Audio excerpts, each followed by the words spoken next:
అప్పుడు ఎన్సీసీఏ కాంట్రాక్టర్, ఇప్పుడు మళ్ళీ ఎన్సీసీఏ కాంట్రాక్టర్.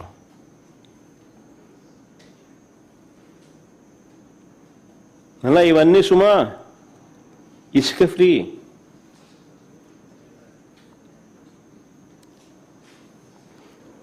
మొత్తంగా ఈ 5 టవర్లకు రాయితీలతో కలిపి 4,354 కోట్లకు కాంట్రాక్టులు ఇస్తే మళ్ళీ దీనికి అదనంగా ఏసీలంట, ప్లంబింగ్ అంట, ఎలక్ట్రికల్ అంట, ఫైర్ ఫైటింగ్ అంట, లిఫ్టులంట, ఈ పనుల కోసం మళ్ళీ 2,316 కోట్లకు టెండర్లు పిలుస్తున్నారు. అడ్మినిస్ట్రేటివ్ శాంక్షన్ ఇచ్చినారు, పిలుచమని చెప్పినారు, పిలుస్తున్నారు.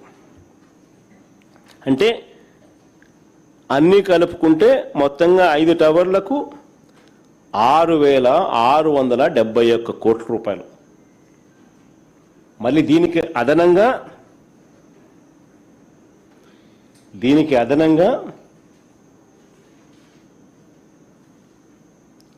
ఆ కట్టియా గవర్నమెంట్ కాంప్లెక్స్లలో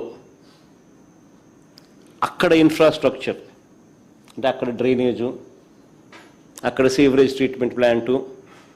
ఏదైనా ఫ్లాట్లలో మీరు ఉన్నారు అని అంటే ఆ ఫ్లాట్లలో ఉంటే అక్కడ డ్రైనేజ్ కనెక్షన్లు, అక్కడ ఆ కాంప్లెక్స్లో కావలసిన డ్రైనేజ్ కనెక్షన్లు, ఆ కాంప్లెక్స్లో ఇన్ఫ్రాస్ట్రక్చరు, ఆ కాంప్లెక్స్లో సీవరేజ్ ట్రీట్మెంట్ ప్లాంటు, వీటికి మళ్ళీ అదనంగా సపరేట్గా 1,053 కోట్లు.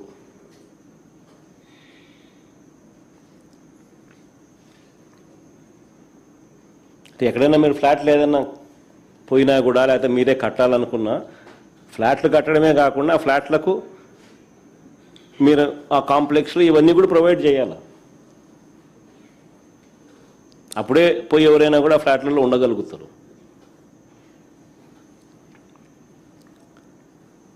ఈ 5 టవర్లకు బిల్టప్ ఏరియా 52,20,496 SFT. అంటే స్క్వేర్ ఫీట్కు 14,795 రూపాయలు పర్ SFT.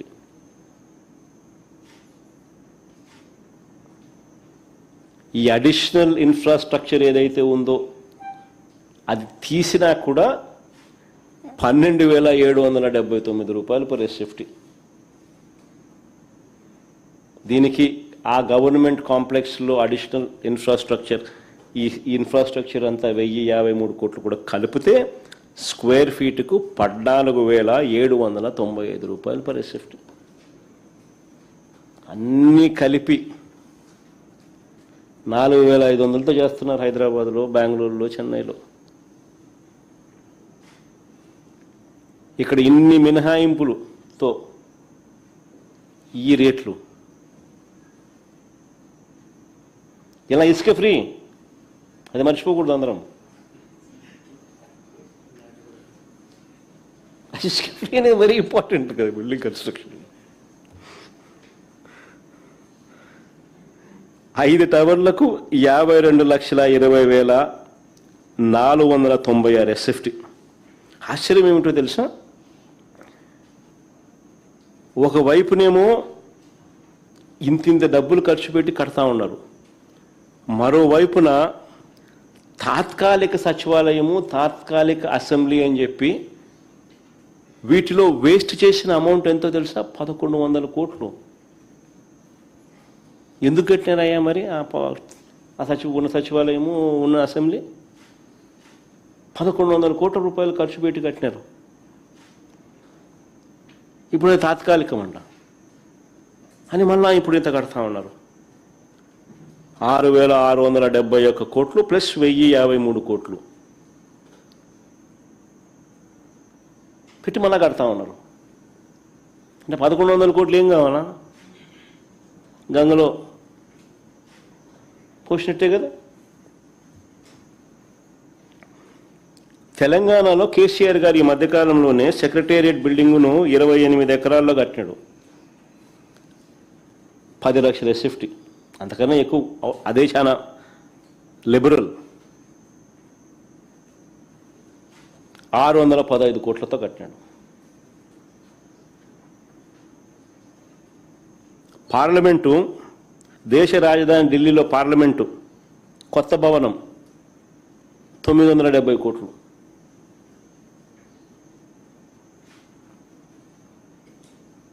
ఆ పార్లమెంట్లో 1272 మంది కూర్చునేలా కట్టారు.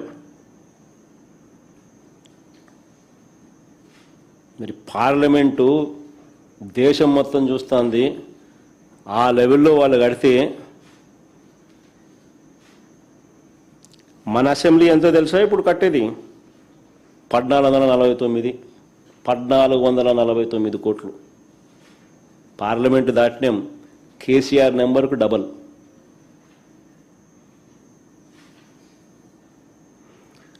హైకోర్టు కోసం మరో 1480 కోట్లు. హైకోర్టు కోసం మరో 1480 కోట్లు వీళ్ళు పెడతా ఉన్నారు. ఏంది నేను చెప్పినట్టు 5 టవర్లు కాక ఇవన్నీ నేను చెప్పేటివి. 5 టవర్లలో అసెంబ్లీ రావడం లేదు, 5 టవర్లలో నీకు హైకోర్టు రావడంలా. అది కాక అసెంబ్లీ పేరుతో మరో 1149 కోట్లు కడతా ఉన్నాడు. హైకోర్టుకు మరో 1480 కోట్లు మళ్ళా కడతా ఉన్నాడు. దీని కంపారిజన్ తెలంగాణలో కేసీఆర్ 615 కోట్లతో అసెంబ్లీ కట్టినాడు. దీని కంపారిజన్ పార్లమెంట్ భవనం కొత్తగా ఢిల్లీలో కట్టింది 970 కోట్ల రూపాయలు. అంటే కనీసం హైకోర్టు అసెంబ్లీని కూడా వదలడం లేదు స్కాముల కోసం.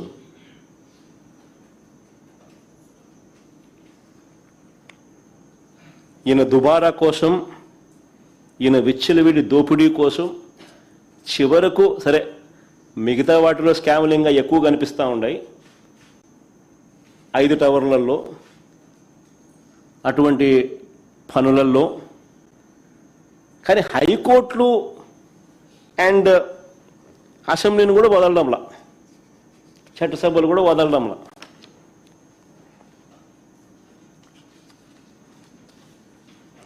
చంద్రబాబు తన అవినీతిని సచివాలయం టవర్లు, అసెంబ్లీకి, హైకోర్టు భవనాలకే పరిమితం చేయలేదు. ఏ పని చూసినా కూడా అక్కడ దోపిడీయే కనిపిస్తుంది. అది రోడ్లైనా కావచ్చు, మురుగునీటి కాలువలైనా కావచ్చు, సీవరేజ్ ప్లాంట్ల విషయంలో అయినా కావచ్చు, కొండవీటి వాగు వరద మళ్లింపైనా కావచ్చు, లేఅవుట్ డెవలప్మెంట్ అయినా కావచ్చు, ఆర్కిటెక్ట్స్కి ఇచ్చే డిజైన్ల ఫీజు అయినా కావచ్చు, ఇలా ఎక్కడ చూసినా కూడా విచ్చలవిడి అవినీతి కనిపిస్తుంది. కేవలం సచివాలయము, హైకోర్టు, అసెంబ్లీ వీటి డిజైన్ల కోసమే ఈయన ఎంత ఖర్చు పెట్టాడో తెలుసా?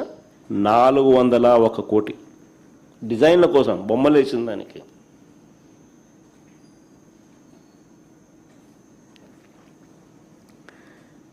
కొండవీటి వాగు నుంచి వారధి వరకు, కొండవీటి వాగు నుంచి వారధి వరకు ఫ్లైఓవర్ కోసమే కిలోమీటర్కు 170 కోట్లు పెట్టినాడు. కిలోమీటర్కు 170 కోట్లు ఖర్చు చేసినాడు. అదే మా హయాంలో బెంచ్ సర్కిల్లో మీ కళ్ళ ముందునే ఫ్లైఓవర్ కనిపిస్తుంది. మా హయాంలోనే కట్టాం. కిలోమీటర్కు 35 కోట్లు మాకైంది ఖర్చు. మీరందరూ విజయవాడ పోతాను, అందరూ విజయవాడలో సిటీలో నుంచి పోతాంటారు. రెండో ఫ్లైఓవర్ కనిపిస్తుంది. మన హయాంలోనే కట్టాం పూర్తిగా. 35 కోట్లు కిలోమీటర్కి అయితే ఇది 170 కోట్లు.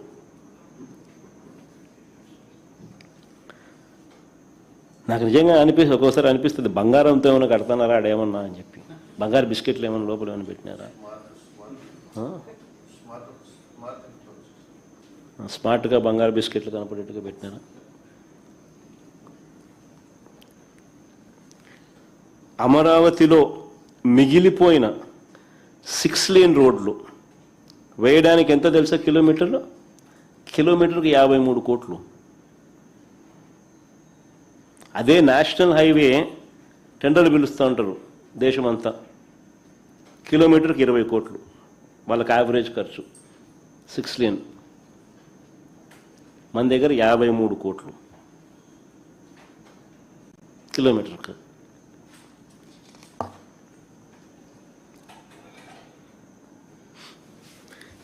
ఈ దోపిడీని మనం ప్రశ్నించకూడదట, అడగకూడదట, అడిగితే ఎదురుదాడి.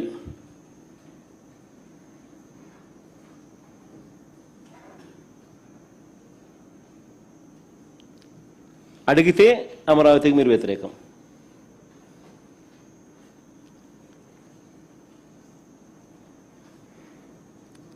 ఏడేళ్లలో అమరావతి కోసం చంద్రబాబు పెట్టిన ఖర్చు, 7 ఏళ్లలో మొదట 5 సంవత్సరాలు, ఇప్పుడు 2 ఏళ్ళు. ఈ 7 ఏళ్లలో అమరావతి కోసం ఇంతవరకు ఆయన పెట్టిన ఖర్చు 8,000 కోట్లు. మొబిలైజేషన్ అడ్వాన్స్ మరో 5,500 కోట్లు. నేను ఇంతకుముందే చెప్పిన మొబిలైజేషన్ అడ్వాన్స్ అంటే అది స్కామ్ అని. 10% ఇస్తున్నారు, 8% ఎత్తుతున్నారు. అయిన ఖర్చు 8,000 కోట్లు 7 ఏళ్లలో. మొదటగా తీసుకున్న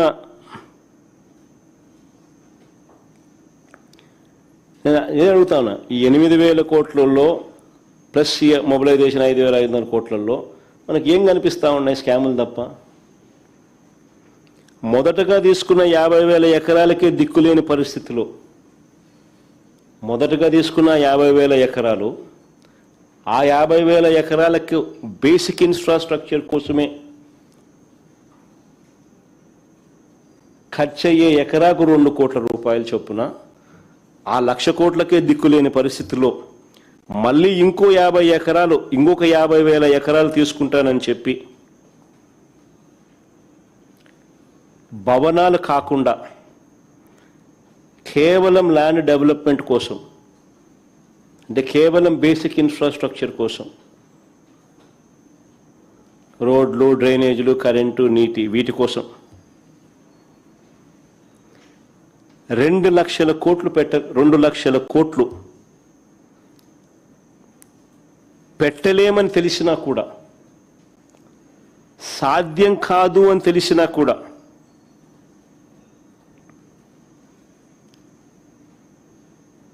ఇదందరూ నిజంగా గమనించాలా. అమరావతికి ఎవరూ వ్యతిరేకం కాదు, కానీ సాధ్యం అవుతుందా, సాధ్యం కాదా అన్నది ప్రతి ఒక్కరూ ఆలోచన చేయాలి. మనం లీడర్లుగా ఉంటూ మన స్కాముల కోసం అసాధ్యమని తెలిసింది, సాధ్యం కాదని తెలిసింది, స్కాముల కోసం తెలిసి ఉండి కూడా ప్రజలను మభ్యపెడుతూ పెడదోవ పట్టించితే అసలు రాష్ట్రానికి క్యాపిటలే ఉండదు, అసలు ఏదీ ఉండదు.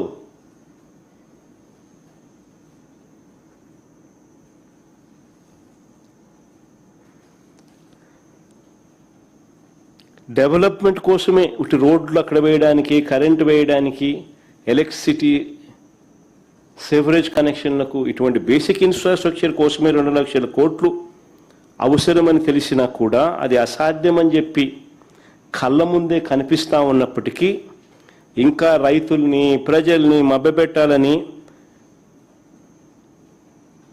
తాను ఉన్నన్ని నాళ్ళు అప్పులు తెచ్చి అమరావతి పేరు చెప్పి స్కాములు చేసి దోపిడీ చేసేదే ఆయన ప్లాన్.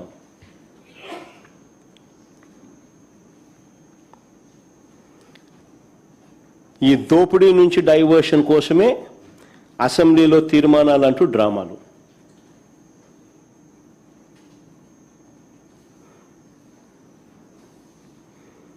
నిజంగా ఇంతకుముందే నేను చెప్పినాం, ఎవరు కూడా అమరావతికి వ్యతిరేకం కాదని, కానీ ఇది సాధ్యం కాదని అంత ఖర్చును తట్టుకునే స్తోమత రాష్ట్రానికి లేదు అని, ఇది లేదు కాబట్టే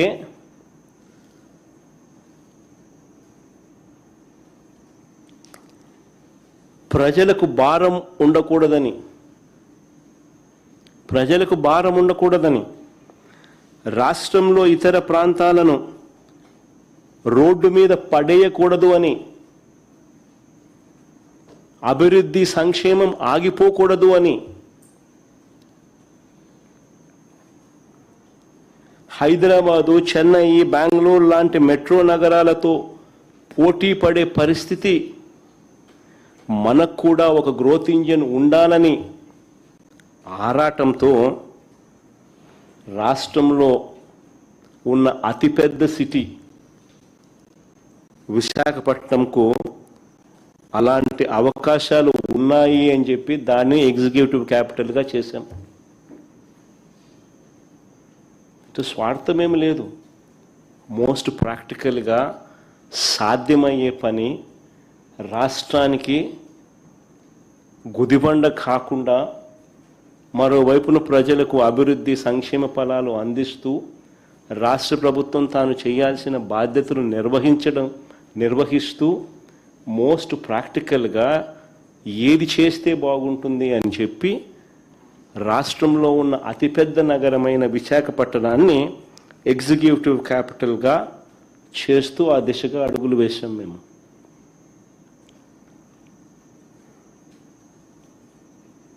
కర్నూలును న్యాయ రాజధానిగా పెట్టాలనుకున్నాం.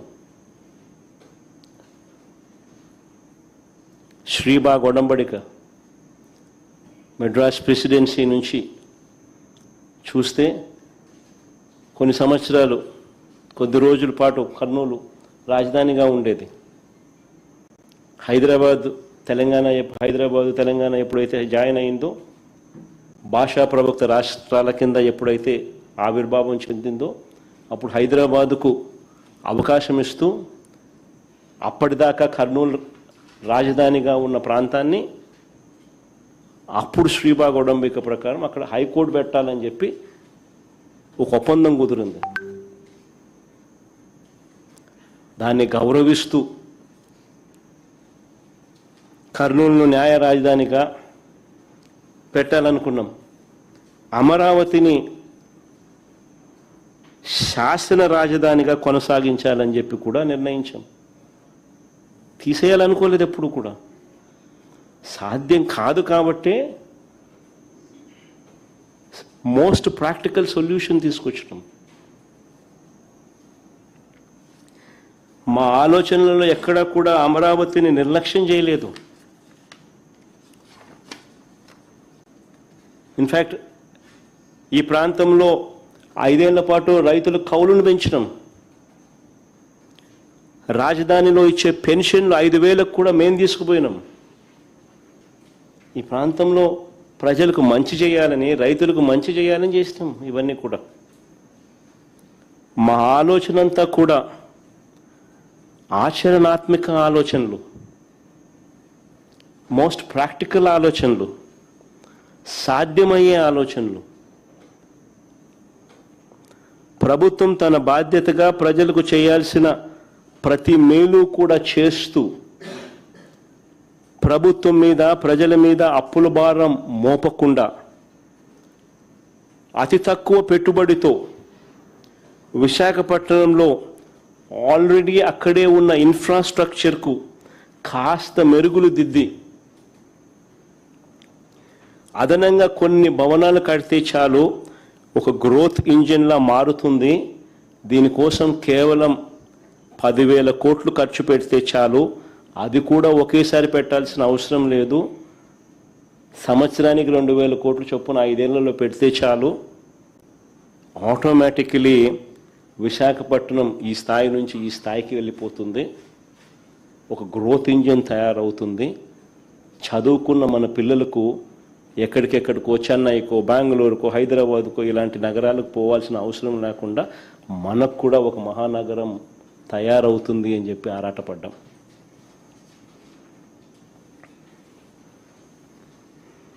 కానీ దీని మీద చంద్రబాబు నాయుడు గారు ఆయన ఎల్లో మీడియా వాళ్ళ ముఠా కేవలం వాళ్ళ స్వార్థం కోసం, వాళ్ళ బినామీలు, వాళ్ళ ఆస్తులు, వాళ్ళు కొనుగోలు చేసిన ల్యాండ్ రేట్లు పెంచుకునే దానికోసం చెప్పని అబద్ధాలు లేదు. అంత దారుణంగా విషపూరిత ప్రచారాలు చేశారు. నిజంగా నేను చెప్తా ఉన్నాను, నాకు సంకుచితమైన ఆలోచన నాకు గన ఉంటే రాయలసీమలోనే రాజధాని పెట్టేవాడిని. విశాఖపట్నంకి ఎందుకు పెట్టాలా? విశాఖపట్నంలో ఎందుకు పెట్టాలా? నాకు నిజంగానే సంకుచితమైన ఆలోచనే కనుక ఉండింటే అసలు నేను ముఖ్యమంత్రి కాకమునిపై ఇక్కడ చంద్రబాబు నాయుడు భూములు కొనలా, ఇల్లు కట్టలా. కానీ జగన్ ఇక్కడే భూమి కొన్నాడు. ఈ సొంత ఇల్లు, సొంత భూమి నేను కొన్నా.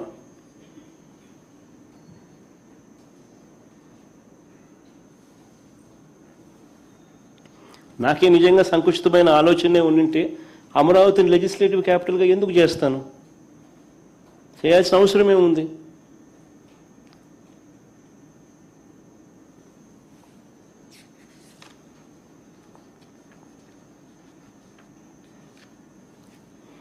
ఇవాళ చంద్రబాబు నాయుడు గారు ఎగ్జిక్యూటివ్ క్యాపిటల్గా విశాఖపట్నాన్ని రద్దు చేసినట్టు, ఇవాళ చంద్రబాబు నాయుడు గారు న్యాయ రాజధానిగా కర్నూలును రద్దు చేసినట్టు,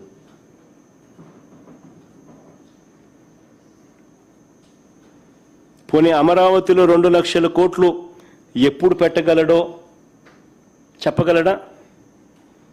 ఎక్కడి నుంచి తెస్తాడో ఈ డబ్బులు చెప్పగలడా? ఒక సాధ్యం కానిది కళ్ళ ముందే అందరికీ కనిపిస్తూ ఉంది.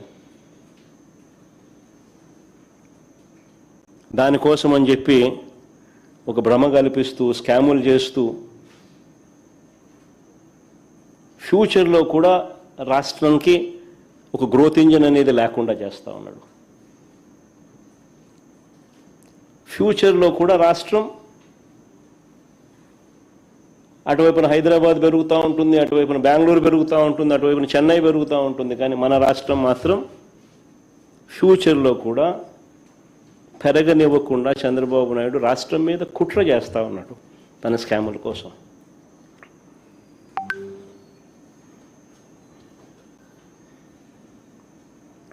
నేను అడుగుతా ఉన్నా, ఒకవైపున ఇన్ని లక్షల కోట్ల రూపాయలు పెట్టడం అసాధ్యమని చెప్పి ఒకవైపున కనిపిస్తూ ఉంటే, మరోవైపు రాష్ట్ర ప్రభుత్వం బాధ్యతగా చేయాల్సిన పనులు,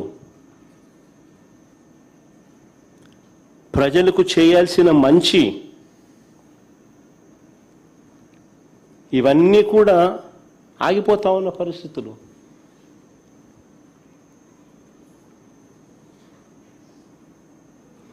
రెండేళ్లు పూర్తి కాకమునిపే చంద్రబాబు నాయుడు గారు చేసిన గ్రాసు కమిటెడ్ రూపంలో అప్పులు 3,37,000 కోట్ల రూపాయలు.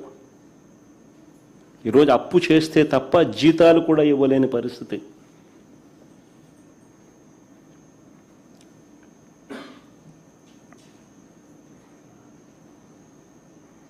మరి ఇలాంటి పరిస్థితుల్లో 2 లక్షల కోట్లు తెస్తానంటాడు, 2 లక్షల కోట్లతో రాజధాని అంటాడు. ఎప్పుడు డెవలప్ చేస్తాడు? ఈలోగా రైతుల పరిస్థితి ఏమిటి? ఈలోగా అక్క చెల్లెమ్మల పరిస్థితి ఏమిటి? ఈలోగా చదువుతా ఉన్న పిల్లల పరిస్థితి ఏమిటి? ఈలోగా నాడు నేడు పనుల పరిస్థితి ఏమిటి? శిథిలమవుతా ఉన్న స్కూళ్ళు, హాస్పిటళ్ళ పరిస్థితి ఏమిటి? ఆరోగ్యశ్రీ పరిస్థితి ఏమిటి? ఉద్యోగస్తులకు ఇవ్వాల్సిన 36,000 కోట్ల రూపాయల బకాయిల పరిస్థితి ఏమిటి?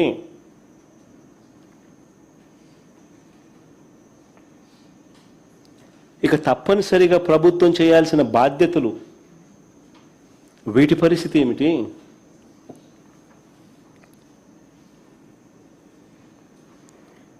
ఒకవేళ పెట్టాలని అయినా చంద్రబాబు నాయుడు గారు రెట్టమట్టంతో అడుగులు ముందుకు వేస్తే, ఇలా పెట్టుకుంటూ పోతే రాష్ట్రం ఏం కావాలి, రాష్ట్ర ప్రజలు ఏం కావాలి, వీళ్ళ సంక్షేమము అభివృద్ధి ఏం కావాలి, రాష్ట్రానికి సంబంధించిన మిగిలిన బాధ్యతల పరిస్థితి ఏమిటి, మిగతా ప్రాంతాలు ఏం కావాలి?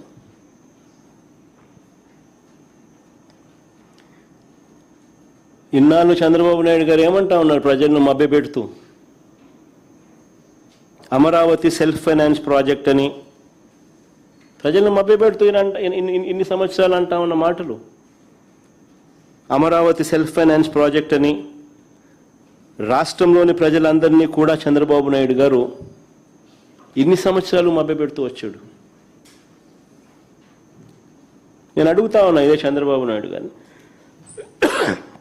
అయ్యా చంద్రబాబు నాయుడు గారు, సెల్ఫ్ ఫైనాన్స్ ప్రాజెక్టే అయితే అమరావతి కోసం ఇప్పటికే కమిటెడ్ గ్రాస్ లోన్లు 47,000 కోట్లు ఎందుకు చేస్తున్నట్లు అని అడుగుతా ఉన్నా. సెల్ఫ్ ఫైనాన్స్ ప్రాజెక్టే అయితే ఆయన కమిటెడ్ గ్రాస్ లోన్స్ 47,000 కోట్లు ఎందుకు చేస్తా ఉన్నట్టు? ఇవి కాకుండా రాష్ట్ర బడ్జెట్ నుంచి కేటాయింపులు ఎందుకు చేస్తా అన్నట్టు? ఈ లోన్లే కాకుండా రాష్ట్ర బడ్జెట్ నుంచి కేటాయింపులు ఎందుకు చేస్తా ఉన్నారు?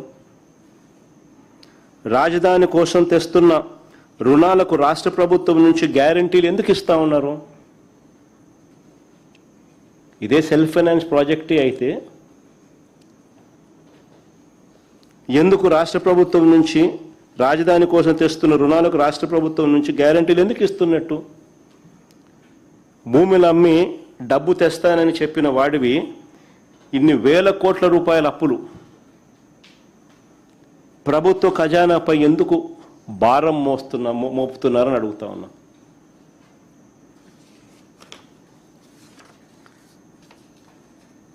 చంద్రబాబు నాయుడు గారిని అడుగుతా ఉన్నా, సెల్ఫ్ ఫైనాన్స్ ప్రాజెక్ట్ అని చెప్తా ఉన్నా, మీరు ఇప్పటి వరకు అమ్మిన భూములు ఎన్ని? నీ విజనరీ ఆలోచనల ద్వారా అమరావతి ప్రాజెక్ట్ నుంచి ఇప్పటి వరకు ఎంత డబ్బులు వచ్చినాయి? వచ్చిన డబ్బులు ఎంత? తన స్కాముల కోసం అమరావతి పేరు చెప్పి చంద్రబాబు అప్పులు తెచ్చి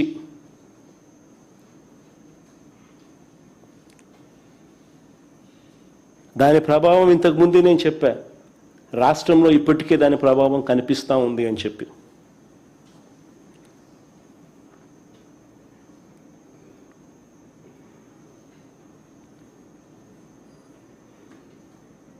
నేను చంద్రబాబు నాయుడు గారికి చెప్తా ఉన్నా, సరే మేము ప్రాక్టికల్గా చేసిన ఆలోచన మీకు నచ్చలా, ఓకే ఫైన్, మేము చాలా ప్రాక్టికల్గా ప్రజల బాగోగుల కోసం, రాష్ట్రానికి మంచి కోసం మేము చేసిన ఆలోచనలు మీకు నచ్చలా. పోనీ మేము ప్లాన్ బి ఇచ్చినాం, నేను చేసిన ప్లాన్ ఏ మీకు నచ్చలా, పోనీ ప్లాన్ బి మేము మీకు ఇచ్చాం కదా, ప్లాన్ బి కింద మేము చెప్పిన ప్లాన్ గురించి ఆలోచించారా? అది లేదు.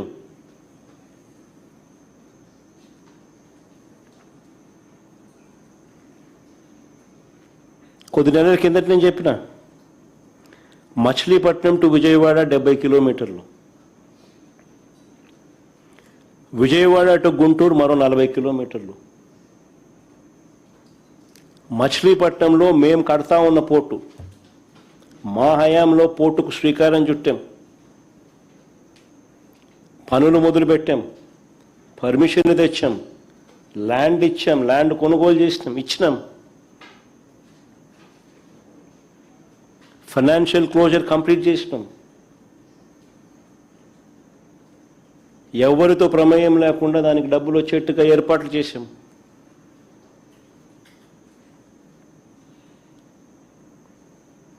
ఈరోజు చెన్నై అనేది పోర్ట్ సిటీ, బాంబే అనేది ఈరోజు పోర్ట్ సిటీ.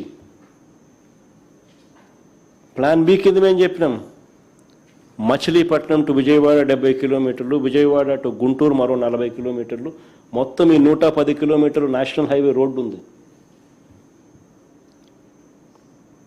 ఈ నేషనల్ హైవేకు కాస్త అటు ఇటుగా ఈ మొత్తం క్యాపిటల్ ఏరియా కింద డిక్లేర్ చేయండి. మచిలీపట్నం నుంచి ఎంఏ తీసుకోండి, విజయవాడ నుంచి విఐ తీసుకోండి, గుంటూరు నుంచి GUN తీసుకోండి, మావి గన్ అని పేరు పెట్టండి. మచిలీపట్నం, విజయవాడ, గుంటూరు, మావి గన్. సరే, గన్ అంటే బాగుండదు నీకు, అది జగన్ అనేది గుర్తుకొస్తుంది లేననుకుంటే సరే వేరే పేరు పెట్టండి.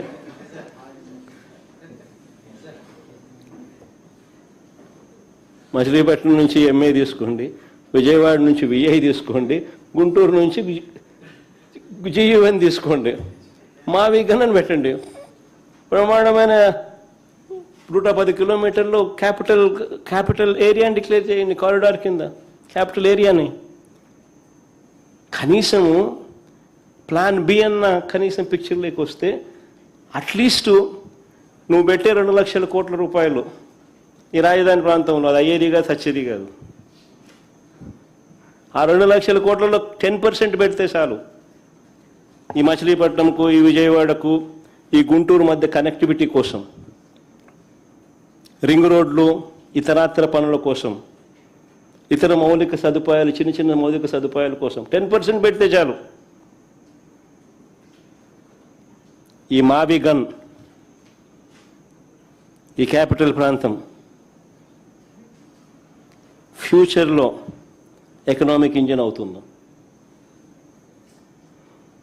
విజయవాడ దాని చుట్టుపక్కల దాదాపుగా 20 లక్షల మంది ప్రజలు ఉండరు.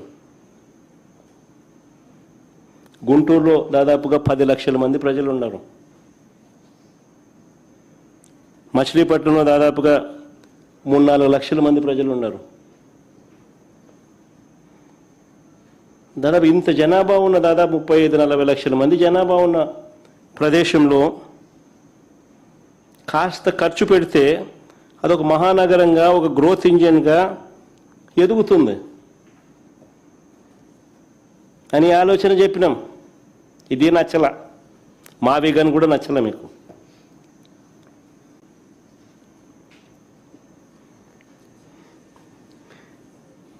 లేదు దీంట్లో స్కాములు చేయలేము, ఆల్రెడీ రోడ్లు ఉన్నాయి, ఆల్రెడీ ఇన్ఫ్రాస్ట్రక్చర్, ఇంకా స్కాములు చేసేదానికి అవకాశమే లేదు, మేము ఆ 2 లక్షల కోట్ల స్కామ్ ఏమి కనపడుతుంది, మాకు 2 లక్షల కోట్లే పెట్టాలా, ఆన్నే స్కాములు చేయొచ్చు మేము. రాష్ట్రం ఎటుపోతే మనకేమి, రాజధాని రాష్ట్రానికి లేకపోతే మనకేమి, మన చదువుకున్న పిల్లలకు ఉద్యోగాలు రాష్ట్రంలో రాకపోతే మనకేమి అని చంద్రబాబు నాయుడు గారి ఆలోచనలు. అందుకనే దీనికన్నా లేదు 1,00,000 ఎకరాల్లో రాజధాని కోసమే కట్టాలా, దానికి 2 లక్షల కోట్లు బేసిక్ ఇన్ఫ్రాస్ట్రక్చర్ కోసమే పెట్టాలా,